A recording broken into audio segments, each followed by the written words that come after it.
Well, good afternoon. I'm Mary Ray, and I'd like to welcome you to the Technical Library. This is our 20th Have I Got a Story for You, and we're very excited about that, this ongoing program. I'm excited about the program this afternoon because as a daughter of an amateur astronomer, we spent a lot of nights outside with the little telescope. Actually, I even backpacked it into the, up into the Boundary Waters and back one year on a family camping trip. That was a lot of fun, and it rained the whole time, so never got it out. And now that my dad's retired and they've moved back to Nebraska to where there would be dark skies, that was a big criteria for him. He's almost finished with his own observatory in the backyard, so he's really looking forward to that. So I think this is going to be a really great program today. Our speaker today, Carroll Evans, is going to tell us about in 1957 how he and a number of people here at China Lake were part of a group that was organized by the Smithsonian Astrophysical Observatory as a worldwide network of amateur astronomers who are going to be tracking satellites and things like that and learn to track things about orbits and figure out how that all worked. And once Sputnik was launched, they had to call these people in quickly, and they were ready to go. And so I think Carol's going to have some great stories for us. So please join me in welcoming Carroll Evans. I get to sit in a chair. Yeah. Well, it's nice to see all of you here. Now, I retired long enough ago that I've never been in this building before. And without getting into details, I almost didn't get here today. It has to do with bureaucracy and paperwork and car insurance and what I couldn't find that I should have. But I'm here, legally. And it's kind of amazing how the number of people and the number of chairs is just about equal. And a lot of you I know. I won't ask you to raise your hands, but and there's one more. Maybe I should have a show of hands.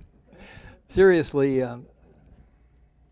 we can go back to the beginning, 1929. That's when I was born. And to impress you properly, I was born in Hollywood. So that makes me a star, I guess.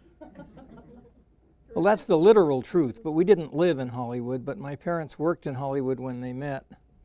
And I was born in what's now Hollywood Presbyterian Hospital, which is kind of interesting because those of you who know our favorite Martian, Jean Schneider, she was also born there, but considerably later than me. So anyhow, my father had been working in Hollywood. Part of the time he ran the parking lot for Grumman's Chinese. And then he got to selling real estate, and then he got married and decided he was going to sell insurance. And he continued selling insurance, but in Eagle Rock from 1929 until he was still going into the office in 1995. And he was born in 00. But now it's my nephew running that office, and he's the one I had to call to get the insurance information faxed up here. So anyhow, then we lived at the east end of Eagle Rock, almost into Pasadena. And then just before my 4th birthday, we moved to the other end of Eagle Rock, almost in Glendale. And that's where I grew up, and I walked 6 miles uphill through the snow to school.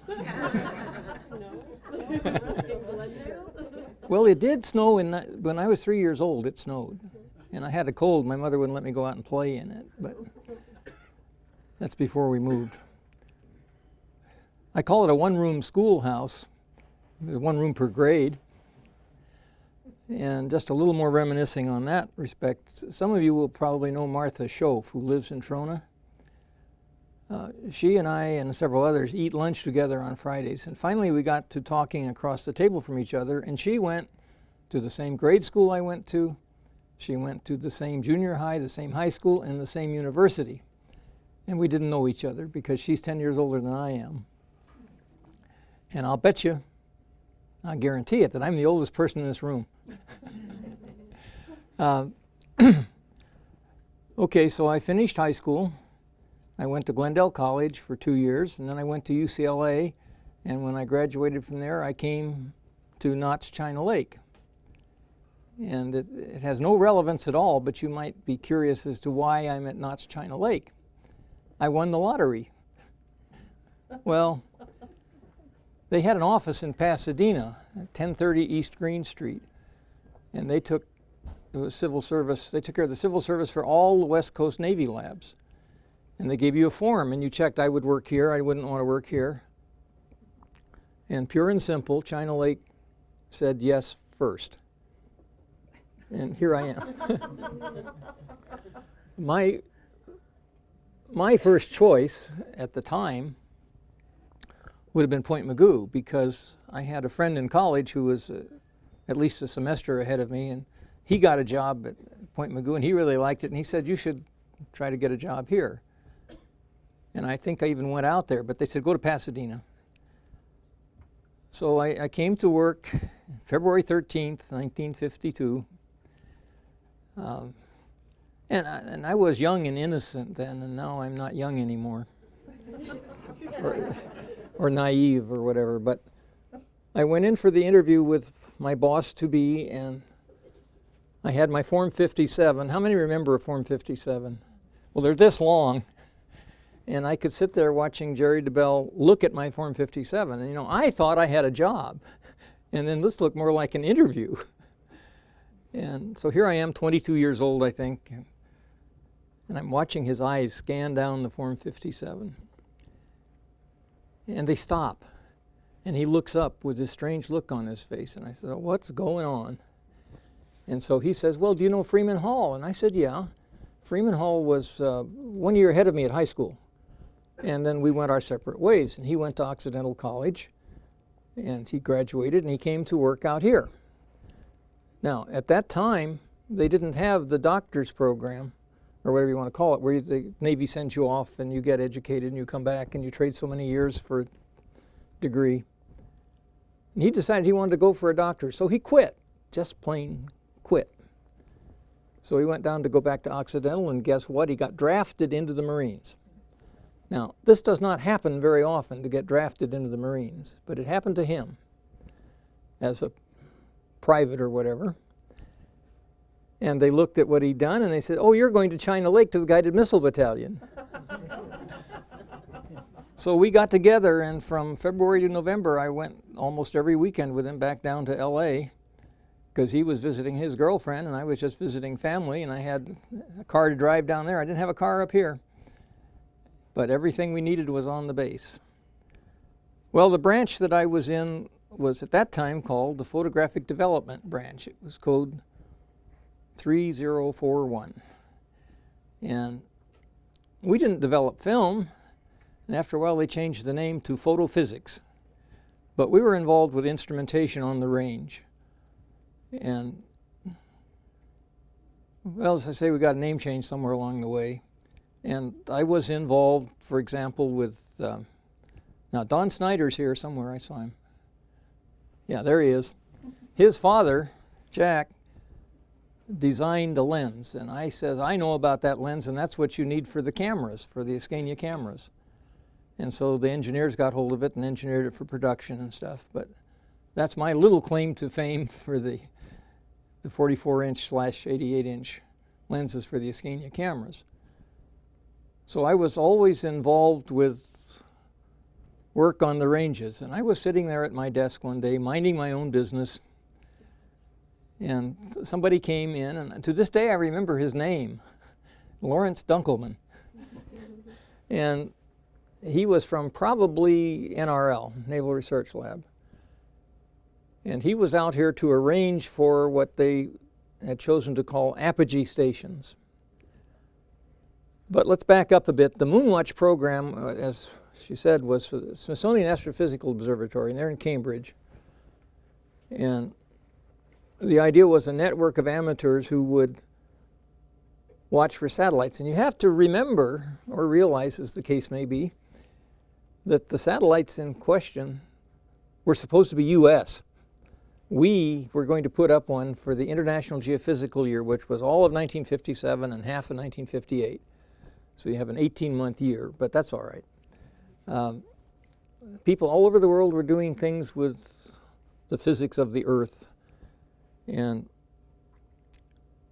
they decided that they'd reached the point where we could put an artificial satellite in orbit. But it's very important to remember that at that time there weren't any in orbit. And it's also important to realize how little most of us knew about it. And when all of a sudden on October 4th, 1957, the Russians put a satellite into orbit, most of us were pretty shocked because it's just not supposed to happen. You know, the U.S. is, in technological things, way ahead of the rest of the world. And so there we were, a satellite in orbit, putting out a beep and going around about once every 90 minutes. And we didn't really know even the basics of satellite orbits or what the general principle, why did it stay up there? And now, Pierre Saint-Amand is still with us, but at that time he was as much younger as we all were then, but he was still a leading physicist on the base. And he got us together, anybody that was interested, in conference room A, which doesn't exist as conference room A anymore, but there was A and B with a projection room in between. First thing on the right in Mike Lab as you went in. And he gave us a little talk about satellites because he knew something of the dynamics of satellite orbits. So early on, we didn't really know whether to look in the morning or the evening or which way to look or anything. And so I still remember the first satellite I saw, or really didn't see. Had some hint that it was to be in the morning, and I went out in the very early morning. Now you can be sure it was a cold morning because of the time of the year, but went out in my backyard and I looked up and I saw this light going over that looked like I thought a satellite might look like. And that's fine, I saw a satellite, except here came another one. And there was only one up. So they were both high-flying jets, so high I couldn't hear them. Well, in retrospect, I probably should have known better, but it's all right for it to come from the north because the Russians were at an inclination of about 65 degrees, I think. And so that was my first non-sighting of a satellite. Okay, we'll get back to Mr. Dunkelman after a while, but really in the chronology of things, he hadn't come in my office door yet. We, the local Navy community, wanted to do something about observing satellites. And one of the things we had was this network of Escania tracking cameras out on the range. And we wanted to try to use the Escania network to track the satellite. And by then we had a slightly better idea of when to look. And so we got a bunch of volunteers, really, all Navy employees, but to go out to the various cameras and get them set up in the early morning. And how many here, if any, remember Charlie Arney? Nope, I do. He was one of the ones out there, and he was, as some of us are, not me, of course, the excitable type. And he was the first one to see it. So he gets on the radio and he pushes down the mic button and he says something like, I see it, I see it. And everybody's trying to ask him where, but he didn't let go of the mic button. And so nobody could talk because he was talking. But finally we found it, and the best I can recall, our coverage didn't really do us any good, but we tried.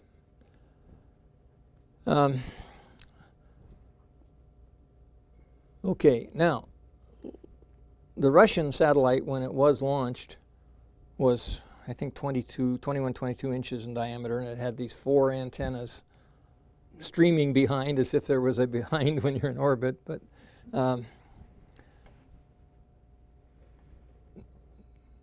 We had an interesting situation where all this stuff, the geophysical, it wasn't supposed to be military. Never mind that it was the Navy Research Lab that was building the Vanguard satellite that had its difficulties in getting into orbit, but it was only to be a 6-inch diameter sphere, which at the time was referred to as a grapefruit for size, but kept having failures on the launch pad, and finally the Army came in with the Redstone or whatever, but Werner von Braun, and they put up Explorer 1, which was about this big in diameter and 6 or 8 feet long or something, and it went into orbit. So we did get a satellite in orbit, and eventually the Vanguard satellite went into orbit. Well, anyhow, they did realize that the ordinary Moonwatch telescopes that had been proposed would not be able to track the 6-inch sphere. There just would not be enough light reflected off of it. And so they decided that they would set up a series of, I believe, 6 worldwide so-called apogee stations. And they had selected China Lake as one location. So they sent Mr. Dunkelman out to talk to us. And so he came in, I talked to him a bit, and I says, you should go up to the optics shop and talk to Don Beavis, because he's an amateur astronomer, and I was not an active amateur astronomer at the time. I'd been very much interested in astronomy when I was up to about 10 years old, but there was nobody to lead me on, and the war came. I was reading the LA Times every Sunday. They had a supplement that they put in that was very heavy on, I think the title of the column was Our Expanding Universe, but they were very heavy on the construction of the Palomar telescope, the 200-inch telescope. And then they had to suspend that during World War II, and so I just didn't get any further interest in amateur astronomy, and even didn't have it rekindled by 1957 or early 58, whenever it was. Well, slipping backward again to talk about the Moonwatch telescopes, they had an aperture objective of about 2 inches in diameter. And the design was that the telescope, you'd look down and it had a mirror, so that you could sit in relative comfort at a table and watch the sky. And the early idea of Moonwatch was that you would set up what they call a meridional fence. In other words, you'd be looking south and you'd be looking here and here and here, up as high as you thought was necessary. And if you watched for 90 minutes, at the right time of the day at least, you should see it. But you have all these people that weren't going to see anything too. But that's the way we did it at first, even with our apogee station. So this is an apogee telescope. This is a 5-inch ship's binocular objective. This is an aluminum casting. This is an M17 elbow telescope with the objective removed, the lens removed. And you look through here, and there's a big prism in here, and you look out this way. Now, I don't have one with me, but they built an aluminum plate for this to go on, and then the plate went on a big thing that looked almost like a parking meter when you got through.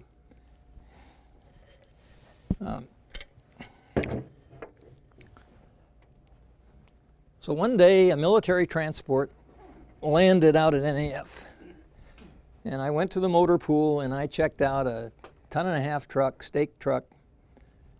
And I went out there, and I'm sure they used forklifts, but they loaded this do-it-yourself apogee station kit onto the truck. Now, some of the details have faded, but we set up this apogee Moonwatch station outside the fence. Well, we could look east and see the window from the big machine shop. And I think this may be my imaginative memory now, but I think you could see through the window and see the sign that said, "We built Sidewinder." Or maybe you couldn't really, but we were looking that way. We were on the outside of the lab fence. So I have no idea how the fences run these days or whatever happened to that Moonwatch station, but I'm sure it's totally different now. Well, anyhow, so when he came, I sent him to see Don Beavis, but before I knew it, I was in charge of the China Lake Moonwatch station. And they needed a civilian entity to be in charge of it. And there was still remaining the China Lake Natural Science Club, which I had been a member of. And it was going great until a president or two after me, and then it just kind of went dormant, but it still existed. So that became the sponsor of the China Lake Apogee Station, Moonwatch Apogee Station. And fast forward a little bit, we had an Air Force major here named Don Scheller. And he decided we ought to have an astronomy club. So he sent out a memo, says, "Who's interested in having an astronomy club?" And enough people said yes, including me. So I didn't start the club, but I am a charter member and possibly the only surviving charter member, but I don't know. I've lost track of Major Scheller. So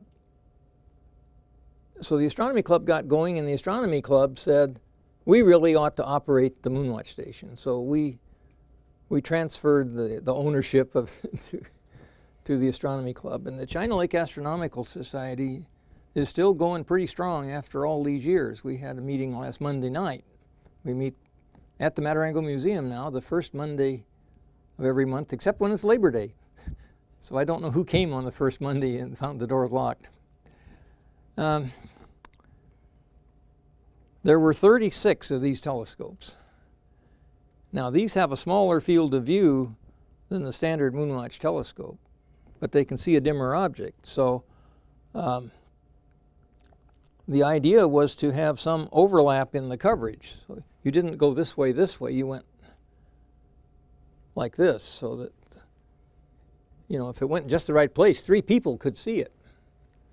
But they also sent a batch of these telescopes with their lenses in them for wider field coverage, so you wouldn't need as many telescopes to cover the sky.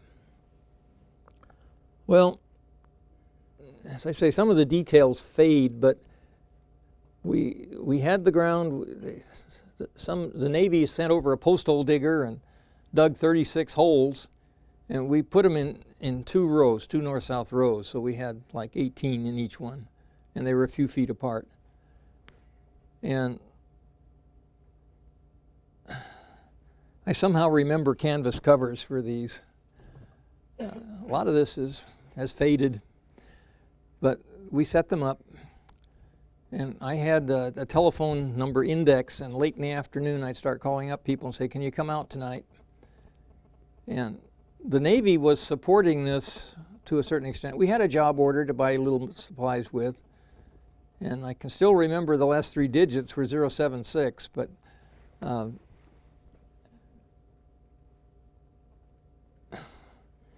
it was a volunteer effort after dark. But the Navy didn't mind me. I mean, we had great support, really, both for physical things and for effort.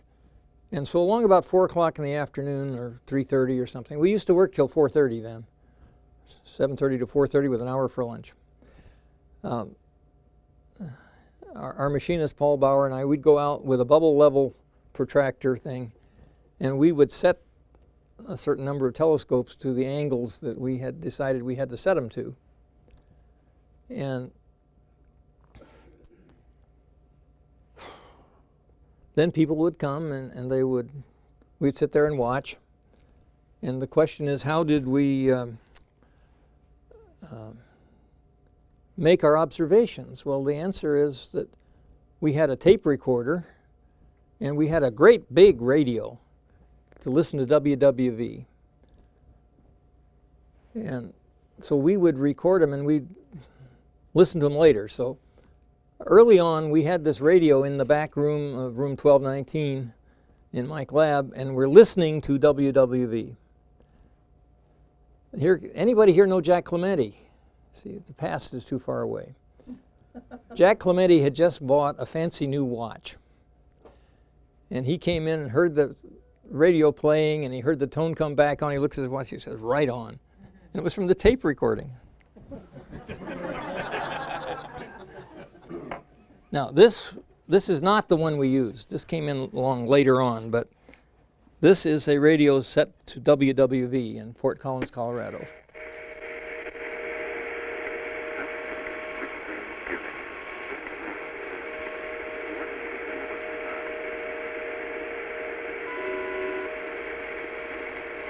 And it ticks all day long. It doesn't receive too well in here, and some of you probably couldn't hear it from in the back row, but so later on what we did was we had a stopwatch. And when the satellite went by the crosshair, you'd start the stopwatch and then you'd stop it at the next time that you wanted to stop it at, the next minute you wanted, and you write it all down. I was wondering how I was going to use up the time, and now I'm using it up. So I'll keep going, but somebody's going to wave when they got a big hook.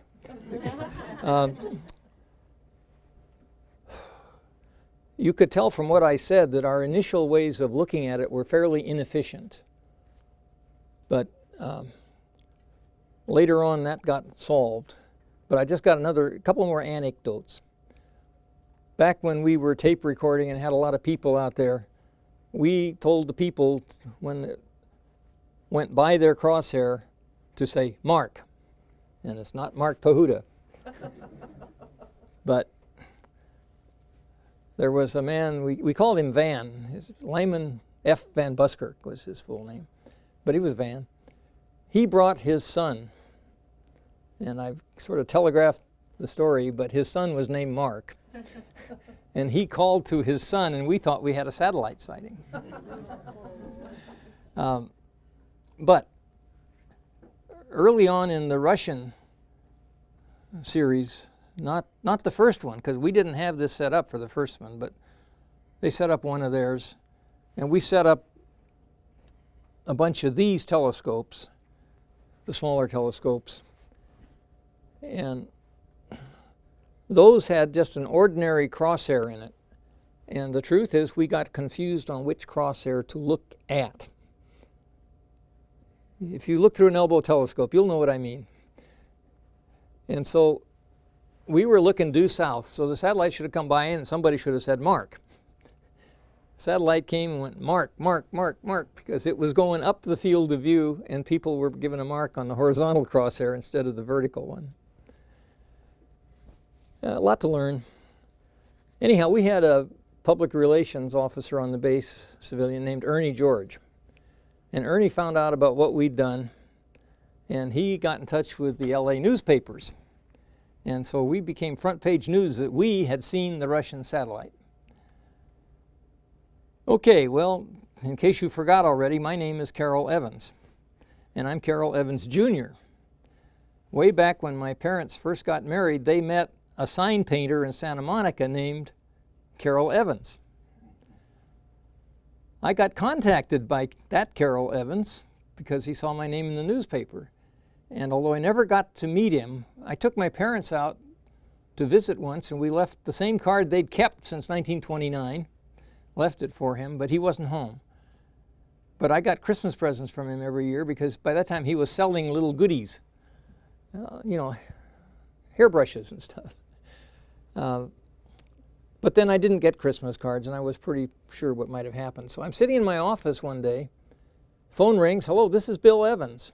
Turned out he was Carroll Evans' son, and he worked for the Navy at Corona. He was up here on business. He came over to visit me, and I found out, yes, he had passed away. Well, what I want to continue on to is how we got to be much more efficient at this. There's a professor at University of California at Davis named Art Leonard, who was quite the amateur astronomer, and he knew what was going on. And he put a telescope in his roof, the slide-off, roll-off roof. And he was tracking satellites, and he was keeping track of the orbital elements, and he was making predictions. And he came up with some math to do it. Now, there were a lot of people in the country, but especially on the West Coast, that were interested in satellite tracking. And there was a then young man named Gary McHugh who worked for North American Aviation. He got Art Leonard's math and programmed it in Fortran. Not even Fortran 4, just Fortran. And he gave us the program. And that's how I learned Fortran, was debugging his program.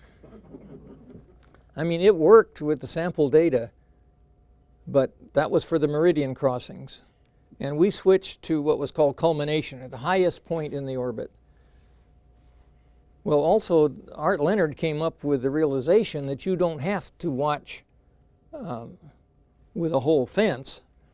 We watched with about, at first, 3 telescopes, but we tracked the orbit. We stair-stepped them down or up as necessary.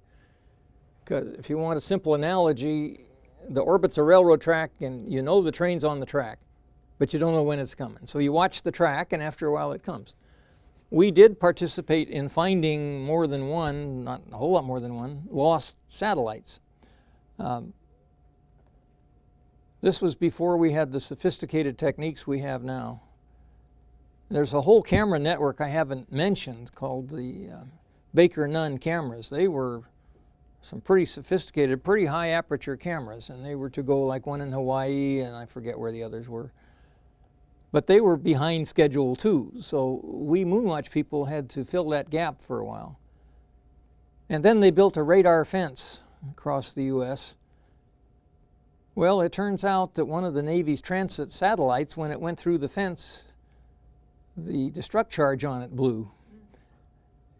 I think on the booster or something, but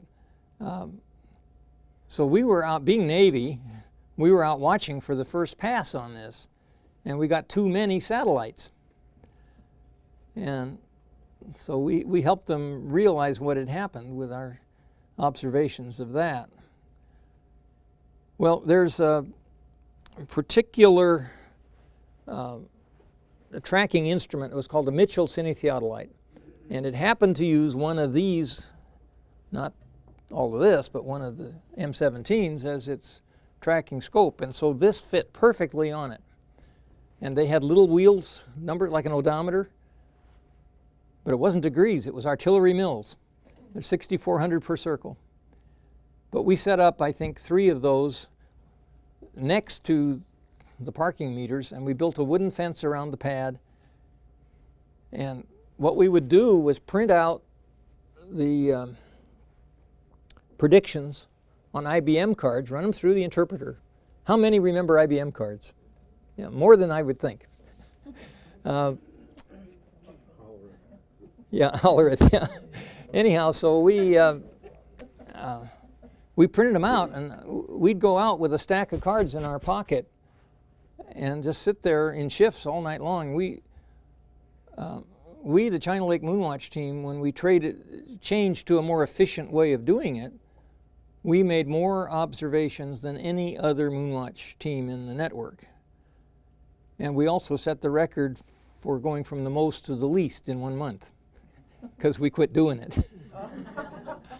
Well, it reached the point where there was no point to it, because the sophisticated tracking systems knew where everything was. They didn't need our observations, which, although useful, were not all that accurate. I mean, they're made with a stopwatch with reaction times, and you'd never really know just how well you had the telescope set up. I mean, we did the best we could with checking with stars and so forth.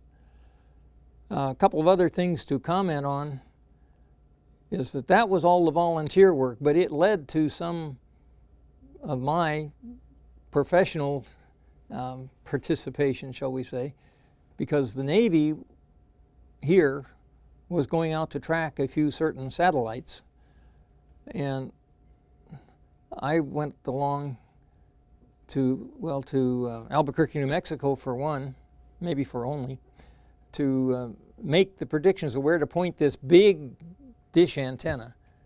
And we were on a military base inside a military base, and then we could look over where they said, don't go anywhere near there. And that had a double fence with a truck running around inside. I got to tell you one little thing. We are way out there in a former schoolhouse adobe small building, and there were 2 telephone lines, one of which came in on field wire. The service was so poor that the operator, remember operators with switchboards? She'd get a disconnect signal, so she'd pull the plug. So we had to tell her, you don't pull that plug till we call you on the other line and tell you to pull the plug. And we were getting the prediction information from here, China Lake. Well, it came time I needed something, and I called up and I says, I'm Carroll Evans. And they said, yes, Colonel? and that was, well, on that poor phone line, but that, you know, Colonel's got some influence. So anyhow, it led to that interesting adventure and others. And I've talked, it's 41 minutes after the hour now. Is it time to see if there are questions? We can certainly ask for questions. You haven't mentioned the radio frequency for that first Sputnik. It was just below the FM band. And I remember many people were detuning. Oh, is that how it worked? I have at home somewhere They were some tapes. detuning their FM Yeah. receivers to pick up that beep. Okay, Don. So you could Yeah. know when it was Yeah. there by the beep. I should from the first mention Sputnik. on a more official basis that it was so classified they didn't tell me until it happened, but the very first satellite, Explorer 1, was of course launched from Florida, but to prove that it was where it ought to be, they had what they called microlock, which was a frequency tracking radio system, and they had 3 stations. One was on San Clemente Island, and the other 2, one was a T-pad here, and the third one I don't remember. But when they got it, that was proof that we had one in orbit, and I had nothing to do with that. But those were exciting days. Any more questions? I can't be that thorough, but I'm probably that dull. Yes? Was the object just to send out a beep to say I was here, or was there any more knowledge being On Explorer? on Explorer or Sputnik? The Sputnik, the first beep was just, here I am. All it was. Yeah. Explorer found the Van Allen belt. It had instrumentation in it, and they discovered whatever this interference is up there, the Van Allen radiation belt. And of course, the transit satellites had some purpose I don't remember. Another thing that was fun to watch was the Echo satellite. It was a 140-foot diameter Mylar balloon. And they expanded it, and it went around, and they bounced signals off of it to prove that you could communicate through space. And it stayed up for a long time, but gradually it leaked, and it changed shape. And also it would expand. Bright and dim. What? It would get bright and dim. Yeah, that's right. How it was rotating. Yeah. But it was a high enough inclination orbit and big enough and bright enough that during the summertime it went up to the north where it's light all night long. All of our night, it's their day, I guess. But we'd pick it off every 2 hours as it went by, up to the north.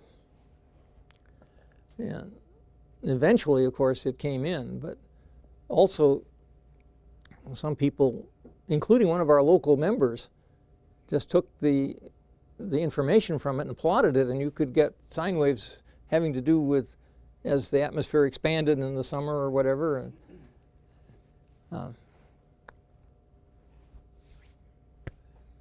Any more? Yes. What were the 2 planes that you thought were satellites? Did you ever? Oh, I don't know what they were. They were probably the flight from two flights from San Francisco to L.A. And somebody else had a hand up. Yes? You said you tracked lost satellites in that balloon. What other objects did you track? Oh, they kept putting them up, and we kept tracking them. I mean, they were. I didn't research this. In fact, I've loaned a lot of my stuff to a man at Mount Wilson, the solar observer at Mount Wilson, who's now with Chara there. His name's Larry Webster. But he had quite an interest in Moonwatch, so I took a lot of stuff down to him a couple or 3 years ago. And fortunately, Mount Wilson did not burn, so it's still up there. And your brother works at Mount Wilson. Well, my two youngest brothers volunteer at Mount Wilson. But actually, my youngest one, Ken, is now some kind of an employee of Chara or Mount Wilson or somebody. But then the fire came. But my two brothers were up there yesterday, all yesterday. And Larry was so tired last night, he says, I'm going to tell you later what we found. So I don't have any. The only up-to-date thing I can tell you is that the 100-inch mirror survived perfectly, which is good. Yes? What time frame was Moonwatch? It was not quite ready by October of '57, but some stations were. And it kept going until, well, Echo was 1960. That's only 3 years. But I don't remember just when we quit, but it wasn't 1960. It was somewhat after that. Yes. And you had people every night watching this if the weather permitted? Most every night, yeah. Wow. 18 people? How many? 18 people? Oh, no. After we got Leonard's math going, we'd send out one person or two people or three people. And then another thing I did was put one of these telescopes in my backyard. And so all I had to do was wake up and go out and make some observations. But we printed up the cards and distributed. We had about 2-hour shifts. And of course, in the winter, you do early and an early morning, early evening and early morning, but nothing at midnight. The way you see a satellite is for you to be in the darkness, but it to be above the Earth's shadow and be illuminated. Now we've got the space station, and you can go on the net and find out where the space station is going to be. And I have just recently read that there's so much of it up there now that when conditions are right, you can even see daytime passes on it. Now, I've not tried that, but... But you can see it at night? Oh, yeah, the space station, you can't miss it if you remember to go out and look. And I was just talking to somebody who... See, the space shuttle's pretty visible, too. And just after it undocked a few days ago, you could see two bright lights going across the sky. But anyhow, it was a fascinating time, and we overcame some of our ignorance and learned quite a bit about orbits and orbital elements and how to do some things. And it really helped to learn Fortran, too. Okay, well, I'm thank you, done. Carroll. Certainly he's going to answer more questions for you if you want to stick around, too. I have a certificate for you. Wow, with a star. With a star on it, of course, No. or special for you. And then a copy of our poster. Oh, wow. So, Thank you. Thank you very much.